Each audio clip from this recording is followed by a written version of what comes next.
When I was 14 years old, my family and I went on a boating trip out of Auckland's Hauraki Gulf. I remember being at the helm with my father, steering the little boat over the waves. Then, the next thing we knew, my big brother was shouting that water was coming in. It all happened so fast. Mom and Dad were shouting for us to stay together, and then suddenly the boat tipped over and we were in the water. We later found out that the bottom of our boat had been almost completely rotten. The owners had been extremely and willfully negligent in renting it to us. We had no choice but to start swimming. Since it was late in the evening, no one had seen us go down. It was up to us to rescue ourselves. I was a reasonably good swimmer and we all had life jackets on, but it was still around 2 miles back to shore. Land looked like it was a long, long way away. Darkness fell as we were swimming, but my dad started to struggle. My big brother swam back to try and help him. My mom and I stuck together and kept going, but we soon lost sight of my father and brother. Seagulls cried out above me, and I kept imagining that they were warning me of an attack from sharks that were no doubt swimming in the waters around us. I could see land, but it didn't seem to get any closer. Finally, after more than 3 hours in that water, I felt the sandy bottom against my feet. I'd reached the mudflats of what I believed was the mainland, but my mom, dad, and brother were nowhere to be seen. I was weak, cold, and exhausted. I dragged myself through the mud, which at some points was almost up to my waist.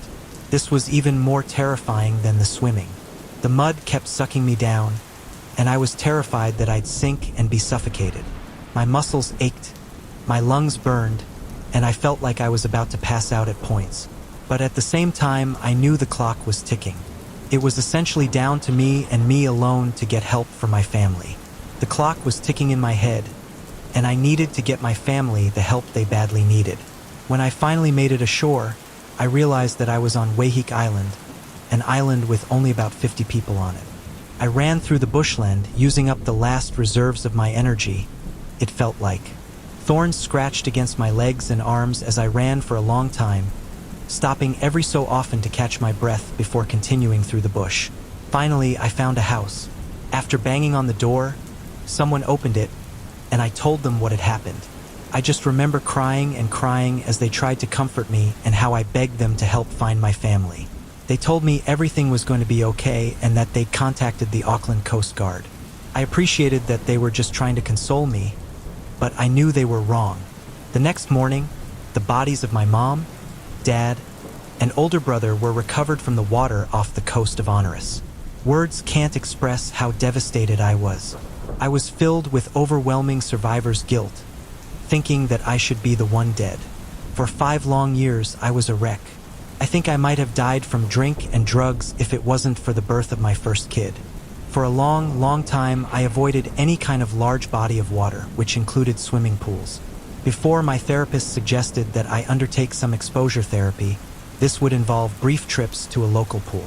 But at first, my anxiety was so bad that even if my head was above the water, I just couldn't breathe. I tried for 4 months, but nothing worked until a local swim coach heard my story and offered some help.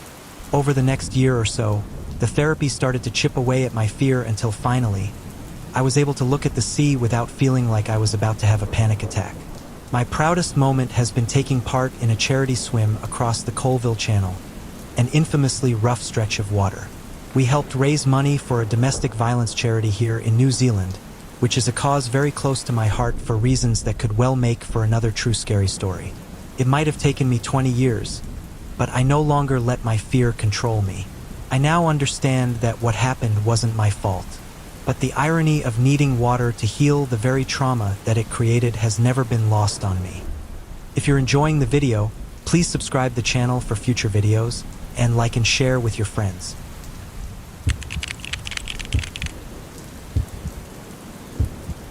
Back in the late summer of 2011, I was working on a tugboat that was assisting an oil tanker off the coast of Panama.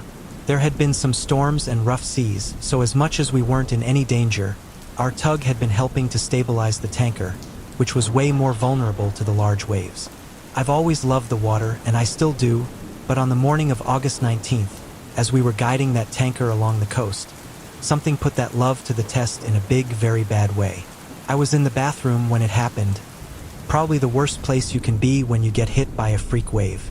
I'd been awake for maybe no more than 10 to 15 minutes, and then, out of nowhere, everything got turned upside down. 1 second, the toilet was on the floor, and the next, it was on the ceiling. I tried to open the bathroom door, but all the lights suddenly went out, and I could hear the bathroom slowly filling with water. I couldn't tell if it was blood or seawater stinging my eyes. Then, I finally got the bathroom door open, but I didn't have long to celebrate at all because I felt this heavy thunk as the tugboat touched down on the seabed at least 100 feet below the surface. When we got the door open, everything was dark.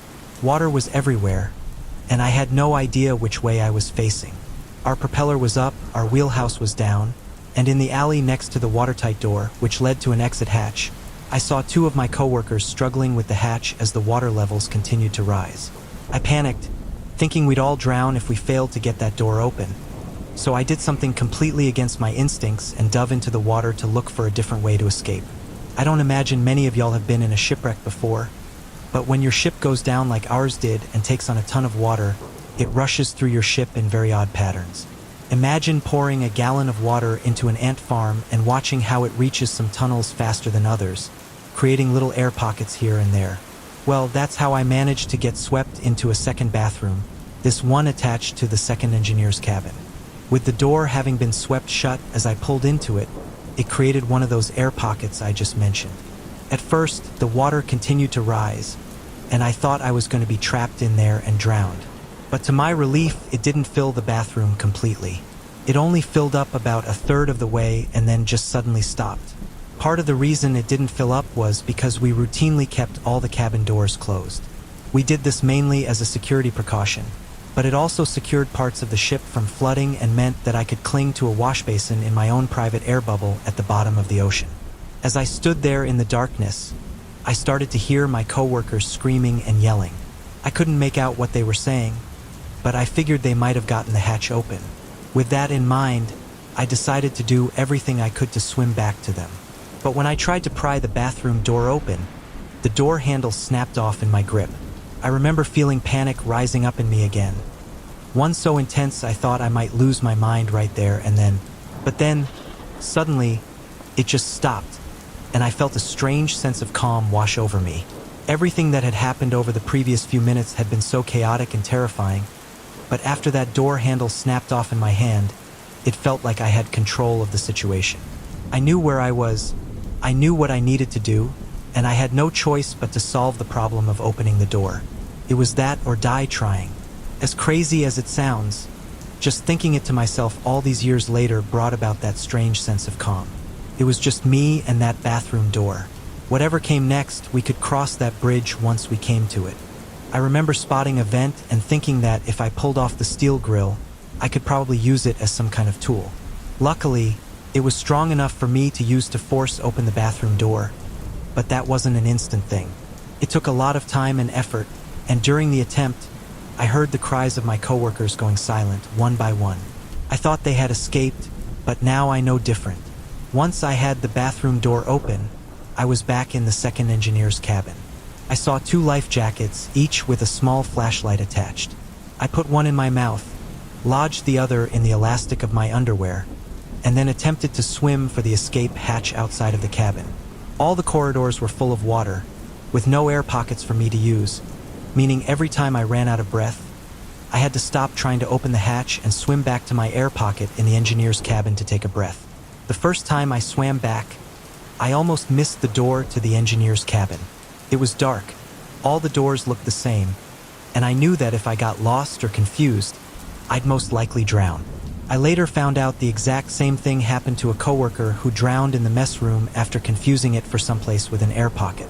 To stop myself from getting turned around, I tore off some fabric from one of the engineer's coveralls, tied it into a rope, and then attached one end to the door of the cabin so I could use it to guide myself back whenever I ran out of breath. I tried again and again, but still the hatch wouldn't budge. I eventually decided that I should save my strength, stay in my little air pocket, and rethink my attempts to escape. I had to just stay put, stay calm, and think.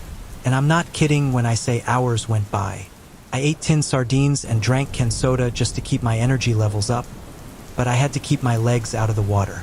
I knew I'd scraped my leg during one of my escape attempts, and at first, I thought the stinging was just the salt water getting into the wounds. But I quickly realized it wasn't just the salt water. It was little crayfish swimming up to pick at the peeling skin around the wound.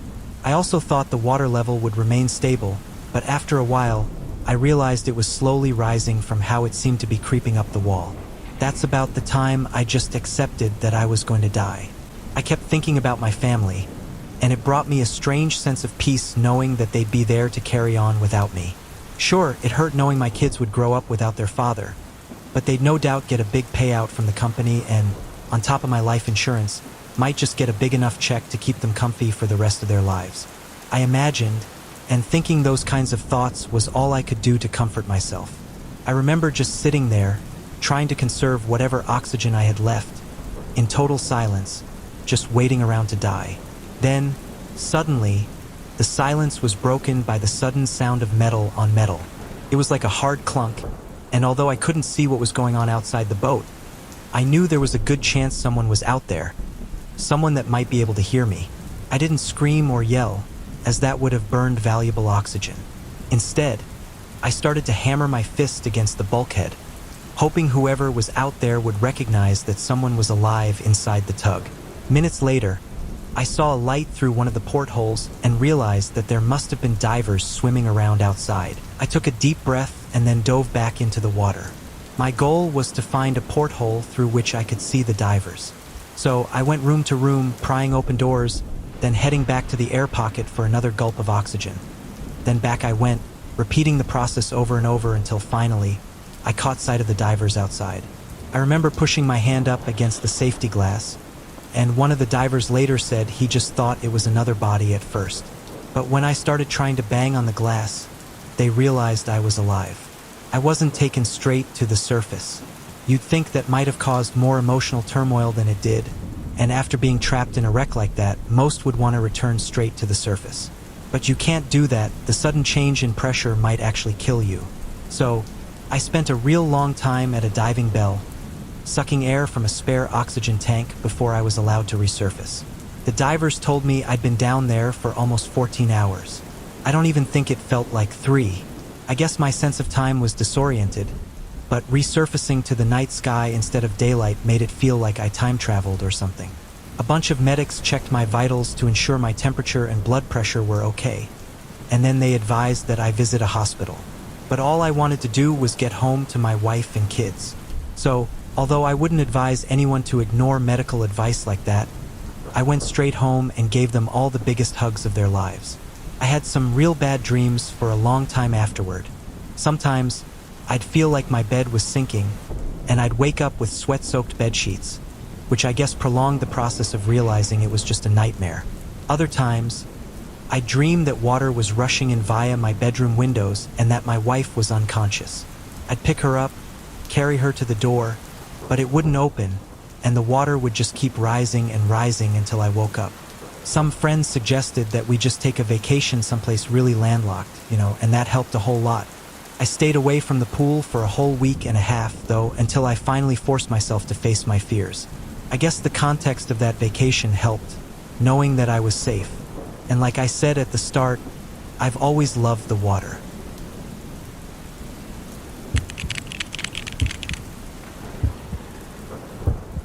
On April 17, 1918, the SS Dumaresq set sail from Portland, Oregon, bound for the South Pacific.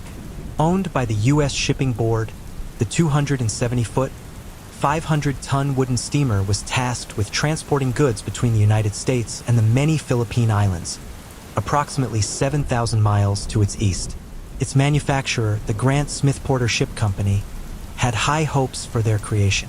But right away, ill omens prompted hushed concern. When the ship launched in Portland during the spring of 1918, it tumbled into the water and smashed into several houseboats on the Willamette River. The ship's captain, a hardy Scandinavian named Ole Bjornson, dismissed the apprehensions of his anxious crew members, and they set sail for San Francisco. During the finer climes of late summer, the Dumaresq departed the United States in September 1918, made a stop in Hawaii, and then sailed on to Guam. Finally, on October 16th, The ship sailed out of Guam's Upper Harbor, destined for the Philippine capital of Manila. Only then was it loaded up with its final cargo, which just so happened to be several thousand gallons of gasoline and a monumental shipment of trinitrotoluene, more commonly known as TNT. As the Dumaresq pulled out of Upper Harbor, heavy storm clouds gathered on the horizon. Then, before long, the storm broke in earnest. The Dumaresq crashed through the roaring waves of the Philippine Sea, its crew battling the elements to keep her afloat. And then, suddenly, disaster struck. A bolt of lightning streaked through the sky, striking the Dumaresq's wooden deck and setting off a chain reaction that ignited both the shipment of gasoline and the crates full of dynamite. In the year that followed, survivor Theodore Bean stated that the forwardmost portion of the ship simply erupted into flame following the bright white flash. Soon after, the call went out to abandon ship. The ship's crew rushed aboard its 3 life vessels, which consisted of a small raft and 2 boats. But in their panic, the men failed to evenly distribute themselves between the 3 vessels. This meant that while one of the lifeboats departed with just 9 people aboard and 11 empty seats, the other became dangerously overloaded with over 30 terrified sailors hanging on for dear life. Soon after, the 3 vessels were separated by rough seas. On October 26, 1918, the Sunday Oregonian reported that Captain Bjornson, his second mate, and 3 crew members had been found alive and well. They had been picked up by a transport ship just 9 days after the Dumaresq exploded. Their quest for survival was over. Their shipmates, on the other hand, were not so fortunate. Theodore Bean, who found himself crammed aboard the boat of 32, stated that they rode through the night until finally the rising sun revealed Guam on the horizon. Yet the Dumaresq survivors were horrified when a sudden change of wind and currents sent their boat off course, floating aimlessly in the Philippine Sea. The men's hopes were reignited by the sudden appearance of a passing steamer. They began frantically rowing in its direction, waving and shouting as they went, but frustratingly, they remained unspotted as it sailed past them and into the distance. For the next few days, the sailors hoped and prayed for favorable winds. But as time passed, the situation grew critical. Their daily rations allowed for only 2 tablespoons of water and 1 piece of hardtack. Then, after 7 days of drifting, they found themselves too weak to row. Around 2 weeks into their ordeal, the first of the survivors began to die from exposure. 3 days later, they ran out of hardtack. While the heavens had failed to provide them with a single drop of rain, some grew so thirsty that they began to drink salt water. All who did so died in agony just hours after their first sip. Other savvier sailors fashioned a makeshift catchment device, otherwise known as an evaporator, using their shoes, the boat's oars, and some spare wood they'd managed to chip away from it, with which to fuel a small fire. It was a creative but futile attempt to replenish their water supplies. Ultimately, they decided that desperate times called for desperate measures. After a brief but confrontational discussion, one of the starving sailors took a rubber hose from a bailing pump and fashioned it into a makeshift fishing line. He then took a knife, began carving off pieces of his dead shipmate's flesh, and after tying the meat to the improvised fishing line, used it as bait to attract nearby schools of fish. Eventually, a group of dolphins passed by, and after luring one ever closer with the tempting taste of human flesh, the sailors speared it, killed it, and butchered it. Theodore Bean later wrote that the dolphin's meat and moisture were warmly welcomed but scarcely common. On the method by which it was obtained, he remained silent. Finally, on the 24th day of their ordeal, the survivors of the SS Dumaresq began to drift toward land. There had been weak celebration upon its sighting, and for the first time in weeks, the men felt some semblance of hope return. Little did they know the worst was yet to come. As their lifeboat approached white tropical sands, choppy waves caused it to capsize. The surviving sailors were tossed among a seabed strewn with jagged, skeletal coral, inflicting terrible gashes and scrapes to their tender, sunburned skin. Some men were simply too weak to swim to shore and drowned among the coral, failing at the final hurdle. In a tragic turn of events, of the 32 men who climbed into the Dumaresq lifeboat on the day it exploded, only 14 of them lived to tell the tale. Those that returned were treated as minor celebrities and, like Theodore Bean, were venerated by a sympathetic media that was already buzzing with excitement over the Great War in Europe. They were treated as men of grit, will, and determination, while those who died were revered as great Americans, men who braved wild frontiers not just for their own enrichment, but for the benefit of their families and their nation. Theodore Bean claimed that upon their passing, his fallen comrades were given respectful burials at sea. But the truth was deeply and disturbingly different. Almost 12 years later, on January 1st, 1930, a man named Leland Thomas published a book that stunned the American maritime community. It was entitled The Wreck of the Dumaresq, a story of cannibalism. In his book, Mr. Thomas claimed that after extensive interviews with one of the ship's survivors, who wished to remain anonymous, it was quite certain that the shipwrecked sailors of the SS Dumaresq had resorted to cannibalism in order to survive. The book caused outrage and indignation among vast swaths of the American public, so much so that a reporter from the New York Times was tasked with verifying Mr. Thomas's account. This reporter subsequently discovered that not only was Mr. Thomas's source a reliable one, being the Dumaresq's assistant engineer, Fred Harmon, but his narrative was identical to the U.S. Navy's own official version of the incident. According to the report taken from a U.S. naval base in the Philippine Islands, 4 of the Dumaresq survivors passed away on the 18th day of their ordeal. One of these men, the ship's first engineer, had supposedly permitted his fellow sailors to consume his flesh upon his passing. And so they did. After carving off pieces of the dead man's flesh, the surviving sailors boiled the meat in a kerosene can. It tasted good, the assistant engineer reportedly stated. Everyone seemed to feel a little bit better the next day. The survivors ate a little more, but this time, Harmon reported that the amount of salt in the meat made everyone sick and crazy. Harmon also stated that the proposal to cannibalize the dead was the suggestion of a Greek sailor he referred to as George. Wielding a hatchet, George was alleged to have demanded that they consume the flesh of the fallen. "We're all dying," he reportedly yelled. "Cook the chief, or I'll do it myself." Finally, on the orders of the Dumaresq's first mate, George the Greek prepared the flesh of the dead men for consumption and did so under the watchful eye of a lieutenant named E.V. Holmes. The lieutenant went ahead and ordered the Greek to place small parts of flesh on the wooden boat baler, which was shaped like a large sugar scoop, and then wash them in the sea. Harmon said afterward, the wooden baler was passed around to all. Harmon went on to state that George the Greek ate first and then offered the flesh to Holmes, who took it and ate it, thereby showing the rest of us that he desired us to do likewise. We ourselves had come around to George's way of thinking, and we decided to go right on with what the Greek started. Though the men had initially been horrified at the idea of eating their crewmates, they eventually agreed that it was the only possible means of saving our lives, and for our comrades, it was a fate not much worse than to be eaten by sharks. After eating the head engineer, they allegedly also ate a Hawaiian mess boy who had grown so weak that he couldn't move.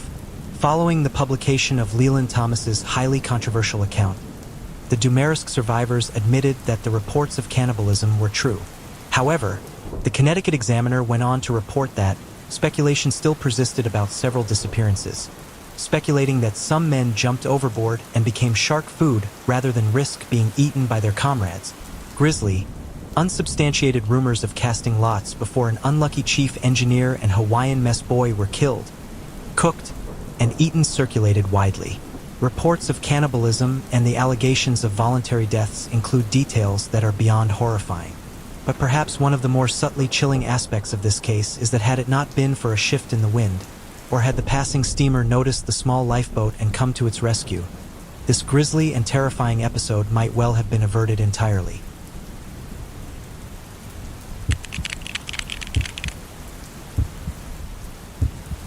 In October of the year 1725, a British trading ship known as the Luxborough Galley set sail from the coasts of southern England under the supervision of Captain William Calloway. The Luxborough was to complete a triangular trade route for the South Sea Company, transporting cotton, slaves, and rum between the Americas, Africa, and Europe. In the years that followed, the vessel suffered considerable misfortune. In one incident, more than 600 African slaves perished after an outbreak of smallpox, accounting for just over a third of its human cargo. Many believed that such a huge loss of life had left the Luxborough haunted, and that it was only a matter of time before the dead sought retribution against those who sailed her. It took until June of 1727 for their grim portent to bear fruit. But when it did, the results were catastrophic. After hauling a cargo of rum and sugar across the Atlantic, the Luxborough caught fire during the return leg of its journey. According to a 24-year-old second mate named William Boy, who had served in the Royal Navy since his 14th birthday, the fire was started by two young cabin boys who noticed liquid dripping down a column of wood. Worried that there was a leak in the ship's hull, the two boys sought a candle to better illuminate their surroundings. But upon raising the candle above their heads, the liquid burst into flame. It wasn't water leaking from the ship's hull, it was rum leaking from a poorly sealed barrel. Within minutes, a fiery explosion doused the hold in flames, and despite the efforts of the ship's crew, the conflagration grew. When it became evident that their attempts were futile and fearing the ship's supply of gunpowder was about to explode, many of the crew simply dropped to their knees and began praying for their mortal souls. Others rushed for the escape vessel, a 16-foot yawl containing 3 oars.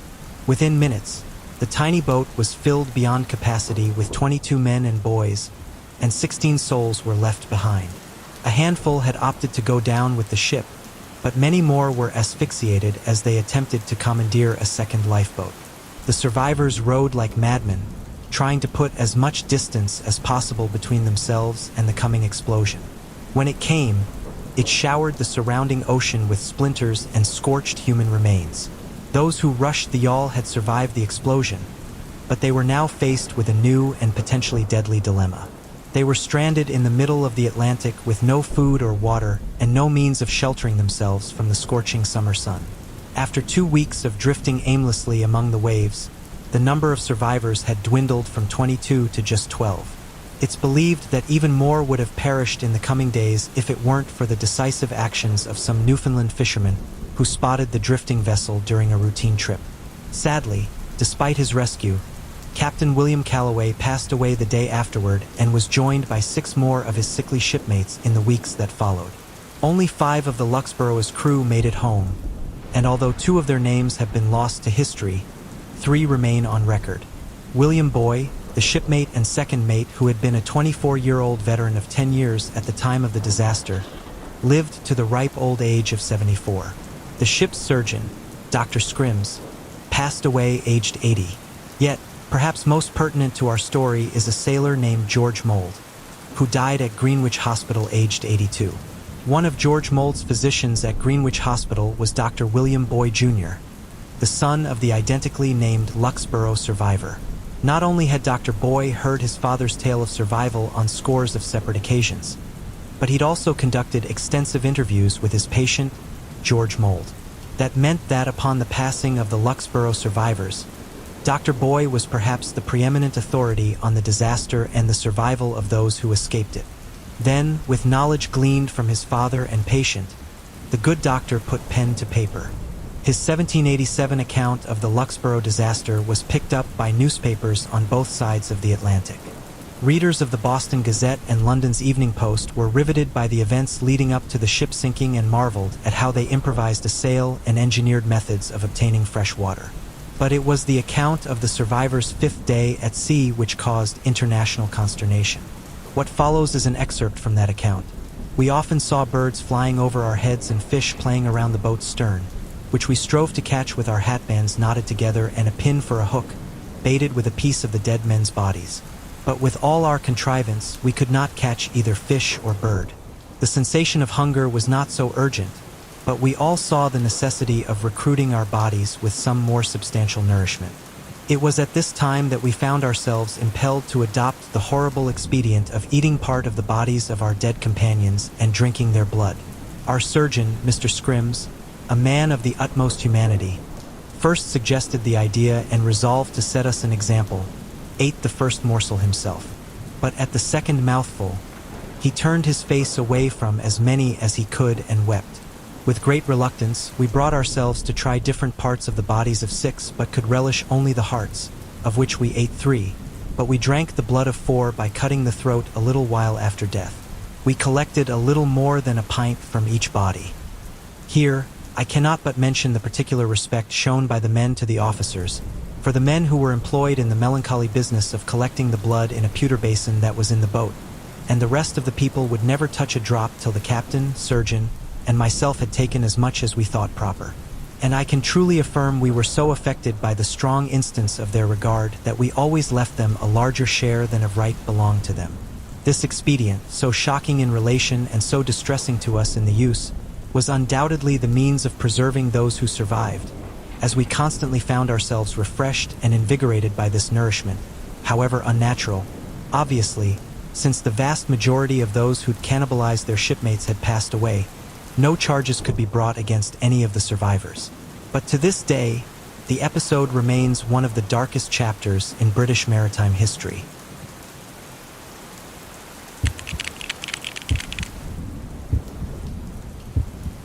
On May 19th of 1884, a yacht known as the Minionet departed from the English port of Southampton, bound for the coast of eastern Australia. Constructed in 1867, the 52-foot cruiser had been purchased by an Australian lawyer named Jack W., who sought a suitable crew to transport her to Sydney. However, it was no small feat. Many experienced sailors noted that the yacht was an inshore boat, unsuited to long voyages in open waters. Moreover, even the most experienced of sailors were intimidated by the 15,000-mile journey, with many turning down the job offered before a full crew was finally assembled.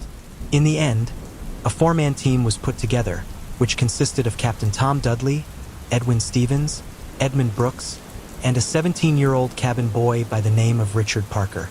Almost 2 months into their journey, the crew of the Minionet found themselves sailing into a gale around 1,600 miles northwest of South Africa's Cape of Good Hope. Despite the fierce winds, their journey was progressing steadily. Then, in order to enjoy a good night's sleep, Captain Dudley gave the order to heave to. In sailing, heaving to is a way of slowing a vessel's forward progress, as well as fixing the helm and sail position so that the vessel does not have to be steered. It is commonly used as a way for sailors to take a break or to wait out strong or contrary winds. However, just as the maneuver was completed and young Richard Parker was sent below to prepare tea, a freak wave struck the Minionet, damaging a bulkhead and causing vast amounts of seawater to flood into her hold. Realizing the yacht was doomed, Captain Dudley ordered his 3 crew members to man their single 13-foot lifeboat. The lifeboat was of flimsy construction, with its boards only a 1/4 inch thick, but as the Minionet began to list and groan, it proved the crew's only source of salvation. Just minutes later, the crew watched as the Minionet disappeared below the waves, having managed to salvage nothing but a few pieces of navigational equipment and 2 tins of turnips. At first, Captain Dudley managed to stabilize the lifeboat by constructing an improvised sea anchor, a device reminiscent of a kind of waterborne parachute. It dragged behind the lifeboat, slowing its progress slightly and allowing for more effective manual steering. The captain also determined that they must have been around 700 miles from the nearest dry land, meaning that they were unlikely to be rescued anytime soon. During their first night at sea, the crew were forced to fight off a great white shark using nothing but their oars. The next morning, they were able to catch a sea turtle by simply dragging it out of the water. This yielded about 3 pounds of meat each, plus the bones, which, along with the tins of turnips, lasted until July 17th. The sailors planned on drinking the turtle blood to stave off fatal dehydration, but after it became contaminated with seawater, they began imbibing their own urine. By July 20th, the teenage cabin boy, Richard Parker, had become so sick of drinking his own urine that he began slurping up handfuls of seawater. However, this only exacerbated his dangerous levels of dehydration, and he fell unconscious shortly afterward. Around the same time that young Parker began to drift into unconsciousness, Dudley, Stevens, and Brooks began discussing the prospect of cannibalism. On July 24th, Dudley told the others that it was better that one of them die so that the others would survive and suggested they should draw lots. Brooks refused, but that night, Dudley once again raised the matter and pointed out that while the childless cabin boy was most probably dying, he and Stevens had wives and families to take care of. The boy would be mourned, but unlike their women and children, his parents would not starve without his wages. This appeared to have been the most effective method of argument, as the next morning, Captain Dudley and Edwin Stevens made the decision to kill Richard Parker. Doing so prior to his natural death would ensure his blood was fresh enough to drink. Brooks, who had refused to take part in the earlier discussion, claimed he neither agreed nor disagreed with the decision. Captain Dudley then said a prayer, and with Stevens holding the boy still in the event that he woke up, the captain pushed his penknife into Parker's jugular vein and ended his life. Once Parker's heart had ceased to beat, the 3 surviving sailors began butchering his body. Ironically, and despite his early reticence, it was reported that Edmund Brooks was ravenous in his consumption of Parker's flesh, while Edwin Stevens appeared to have a change of heart and ate very little. Speaking of the scene that followed, Captain Dudley later said, "I can assure you, I shall never forget the sight of my 2 unfortunate companions over that ghastly meal. We were like mad wolves, who should get the most, and for men, fathers of children, to commit such a deed, we could not have our right reason." Just a few days later, the survivors were still feasting on Parker's remains when they spotted the sail of a passing ship named the Montmorency and successfully garnered its attention. Finally, on September 6th of 1884, the Montmorency sailed into Falmouth Harbor, where the 3 survivors of the Minionet reported to a customs officer by the name of Mr. Cheeseman.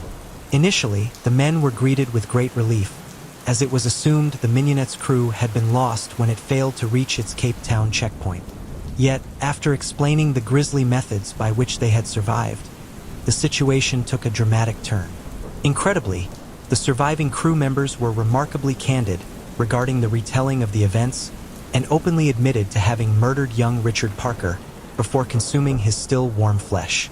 Contemporary defense attorneys who tend to limit their clients' vocabulary to the words "no" and "comment" would consider such a frank admission to be nothing short of madness. However, although Captain Dudley and his 2 surviving crew members felt deep shame and guilt, they were comfortable in their confession because, in doing so, they invoked what was known as the custom of the sea. Since the very first days of humanity's oceanic exploration, accidents and misfortune have humbled even the hardiest of vessels, and those who survived their sinking ships, either cast adrift or washed up on some far-flung shore, were often faced with what was referred to as the delicate question: to eat or not to eat their dead or dying shipmates. Thankfully, only a very small number of seamen and explorers have been faced with such a grim situation, but with 19th century British culture being so centered around its maritime industries, such incidents became embedded into the public consciousness. For example, in the early 1600s, 7 English sailors were cruising through the Caribbean when they were blown out to sea and cast adrift for 17 days. When they reached the point of starvation, the sailors drew straws to decide who would sacrifice their flesh for the good of the collective.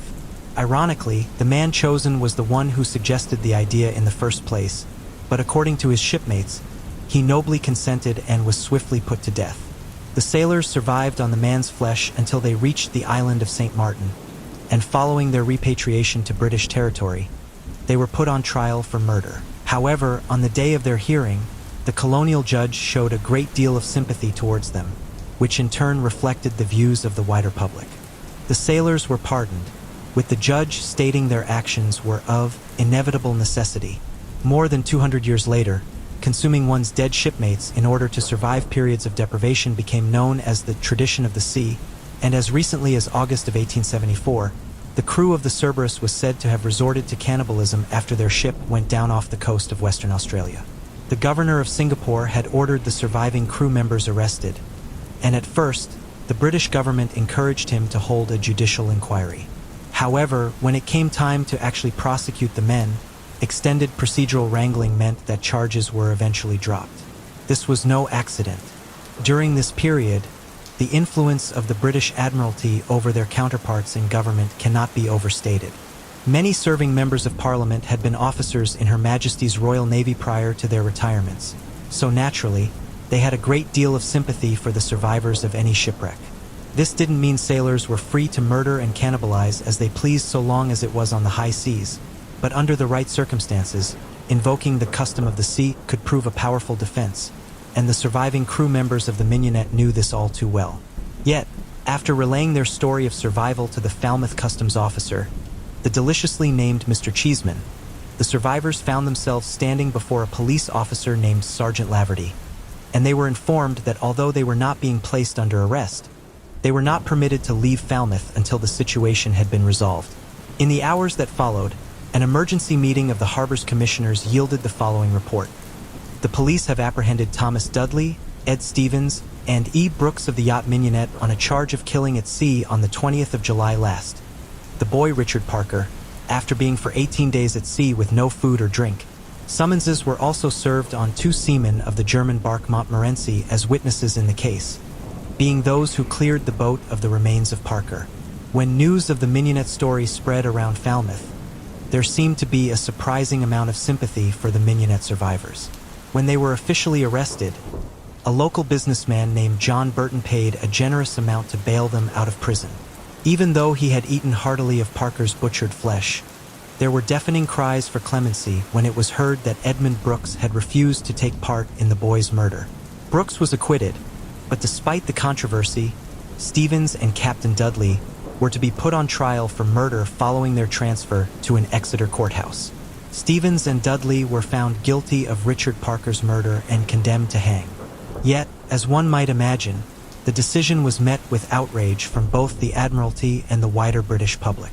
Finally, after lengthy and considerable pressure, the death warrants for Stevens and Dudley were torn up, and their sentences were reduced to a mere 6 months' imprisonment.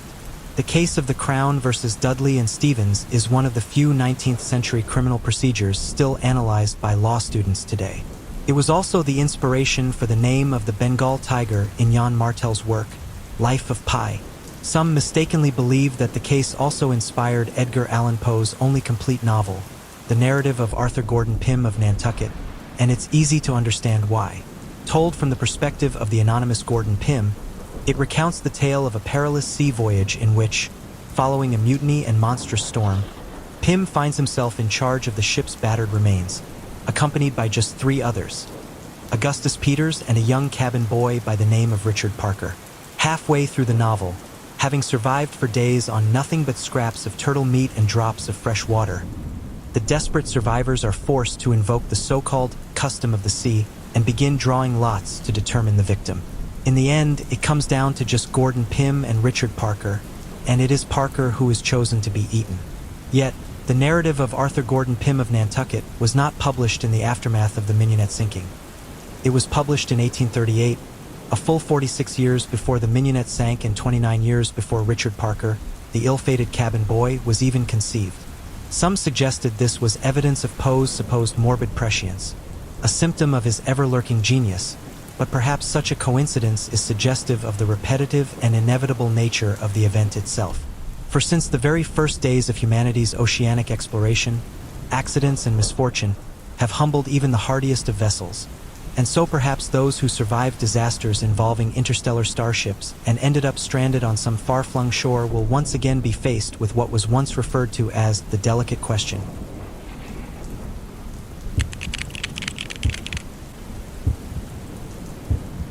Back in late August of 1987, my fiancé and I set out on a 3-week sailing trip.